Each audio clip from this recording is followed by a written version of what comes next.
ایران نے آج اسرائیل پر 300 سے زائد ڈرونز اور میزائلوں سے پہلا ڈائریکٹ حملہ کیا ہے۔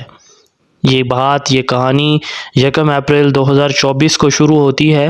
شام میں دمشق کے اندر ایرانی سفارت خانے پر اسرائیل نے 1 اپریل کو ایک ایئر اٹیک کیا، جس کے نتیجے میں وہاں موجود 16 افراد شہید ہوئے تھے، جس میں سب سے سرفہرست قدس فورس کے IRGC Islamic revolutionary guard corps کے کمانڈر محمد رضا زیدی سمیت 7 IRG آفیسر شہید ہوئے تھے۔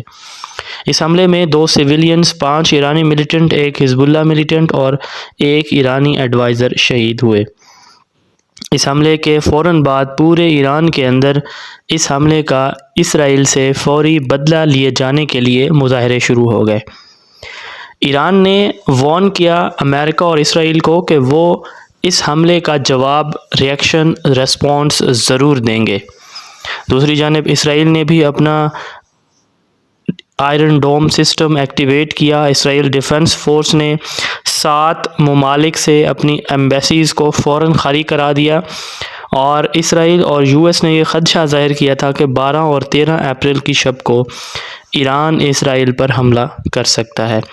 اسرائیل کو اس حملے کی مکمل خبر تھی۔ کیسے تھی، اسی ویڈیو میں ہم آگے جا کے دیکھیں گے۔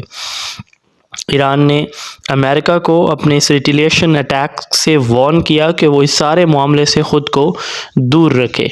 13 اپریل کو اسٹریٹ آف ہرموز سے گزرنے والے ایک اسرائیلی کمپنی کے تجارتی بحری جہاز، جو اسرائیلی بزنس مین یال آفر کی کمپنی MS ایئرز کا بتایا گیا ہے، اس کو بذریعہ ہیلی کاپٹر اسرائیلی فورسز نے اپنے قبضہ میں کر لیا، اور 13 اپریل کی رات کو ایران نے 300 سے زائد ڈرونز اور میزائلز کے ذریعے اسرائیل پر پہلا ڈائریکٹ حملہ کیا۔ ایران نے اس حملے کو آپریشن ٹرو پرومس کا نام دیا۔ یہ حملہ اسرائیل کے شہر تل اویو اور یروشلم میں کیا گیا۔ اسرائیل کے چیف ملٹری کمانڈر اور فوکل پرسن نے کہا کہ ایران نے 120 بلاسٹک میزائل داغے، 170 ڈرونز گرائے اور 30 کروز میزائل سے اسرائیل پر اٹیک کیا۔ اسرائیل کے پرائم منسٹر اور US پریزیڈنٹ جو بائیڈن اور اسرائیلی پرائم منسٹر نیتن یاہو کا کہنا ہے کہ ہم نے 99% حملوں کو فضا میں ہی ناکارہ بنا دیا تھا۔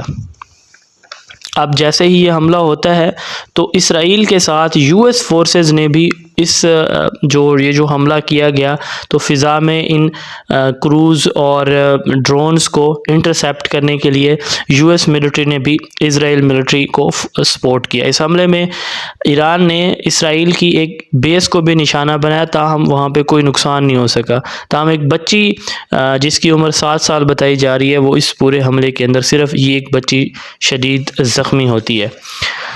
ایران کی آرمی چیف جنرل M بغیری نے کہا ہے کہ ایران کا ریسپانس اس سے بھی خطرناک ہو سکتا ہے، اور ایران کے آرمی چیف نے US کو بھی وارن کیا کہ اگر وہ مداخلت کرے گا اس سارے معاملے کے اندر تو ایران US پہ بھی اٹیک کر سکتا ہے۔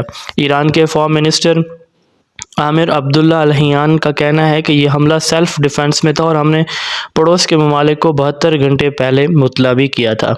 اب صورتحال کا جائزہ کچھ اس طرح سے لیتے ہیں کہ کیا امریکہ اس سارے معاملات میں مداخلت کر سکتا ہے؟ اگر کرے گا تو ایران کا کیا ریسپانس ہوگا؟ ایران کے آس پاس گلف ممالک کے اندر 6 بیسز ہیں امریکہ کی، جیسا کہ سیریا میں، شام میں ہے، عراق میں ہے، اردن میں ہے۔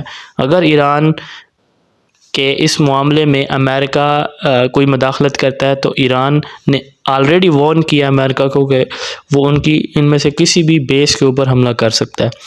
دوسری بڑی اہم بات اور بڑا اہم چیلنج امریکہ کو جو درپیش ہو سکتا ہے اگر امریکہ اس لڑائی میں کودتا ہے تو وہ یہ ہوگا کہ امریکہ کی جو بحری تجارت ہے وہ ساری کی ساری اسٹریٹ آف ہرموز سے گزرتی ہے، اور یہ اسٹریٹ آف ہرموز ایران کی ایسٹ ہے۔ ایران اگر چاہے تو اسٹریٹ آف ہرموز کو امریکہ کے ٹریڈ کے لیے بند کر سکتا ہے، اور امریکہ کی اکانومی ڈپینڈ کرتی ہے اسی روٹ سے، تو امریکہ کے لیے بہت بڑا چیلنج ہوگا اگر امریکہ اس لڑائی میں کودنے کی کوشش کرتا ہے۔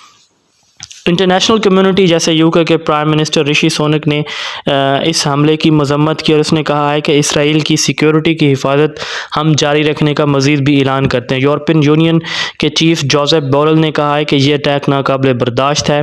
اس طرح فرانس کے جو فارم منسٹر ہیں اسٹیفن، ان کا کہنا ہے کہ ایران نے اپنے آپ کو اپنے ایک نئے تھریش ہولڈ کو کراس کیا اور فرانس اسرائیل کی سولیڈیرٹی کے لیے اس کے ساتھ کھڑا ہے۔ US کے جو پریزیڈنٹ ہیں جو بائیڈن، انہوں نے بھی کنڈیم کیا، اس نے کہا کہ ہم نے جو ایران کے ڈرون حملے تھے ان کو فضا میں انٹرسیپٹ کرنے کے لیے US ملٹری نے بھی ایران کو سپورٹ کیا۔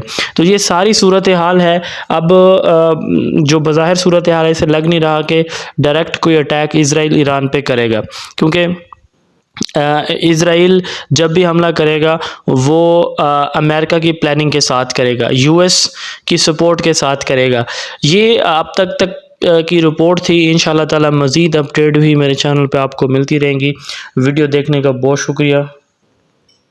اپنا بہت سارا خیال رکھیں۔ اللہ تعالیٰ تمام اسلامی ممالک کو اتحاد و اتفاق نصیب فرمائیں، اور اللہ تعالیٰ ایران کو مزید اتنا طاقتور کرے کہ وہ ان صہیونی طاقتوں کا ڈٹ کر مقابلہ کر سکے۔ اللہ تعالیٰ آپ سب کے حامی و ناصر ہوں۔ ویڈیو کو لائک اور شیئر اور چینل کو سبسکرائب لازمی کیجیے گا۔ السلام علیکم۔